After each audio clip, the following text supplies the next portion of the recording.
So I've been talking a lot about buyer or seller leads and selling tips, but probably if you guys are starting out, you're probably starting with buyers a lot more.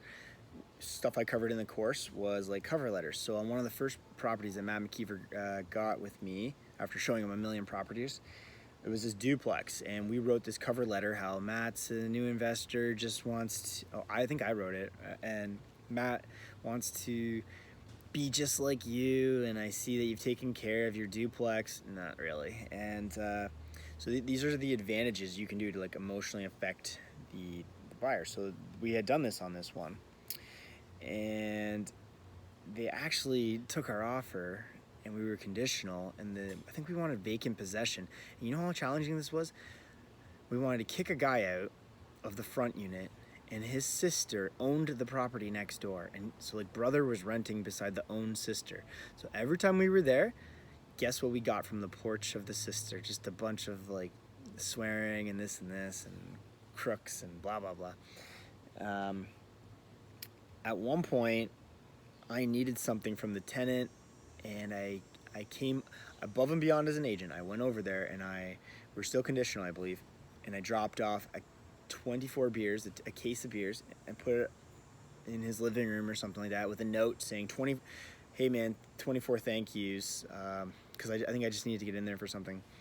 And apparently that went a long ass way with him. So I use some of my landlord strategies as a realtor now, and you know, Matt will never kind of forget that.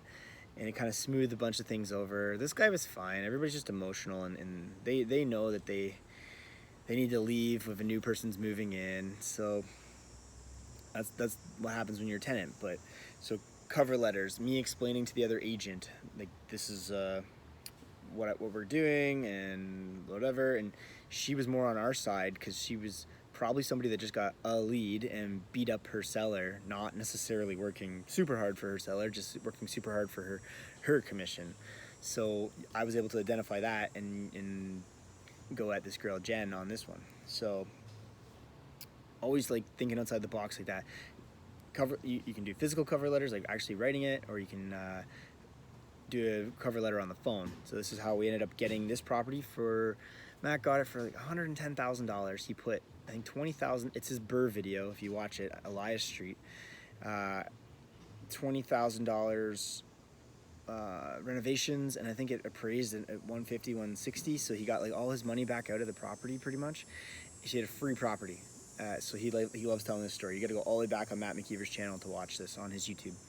But that was because I was new and I needed to get to him this property, and even though I made $2,000 on that, but my $2,000 on that bought me a lifetime of relationship because I worked my ass off on that. So don't be so concerned about like the money. Even if you go back to my other couple videos before this, the condo was $50,000-$60,000, but that taught me a lot of skills on bigger deals. So when you're new, yeah, you'll probably take anything, and it's only going to help you if you're selling $1 million stuff, because you're going to learn all these little tricks and strategies on how to like take down the other agent on like the poker moves. You don't have to be an asshole about it, but just you learn how to really manipulate it.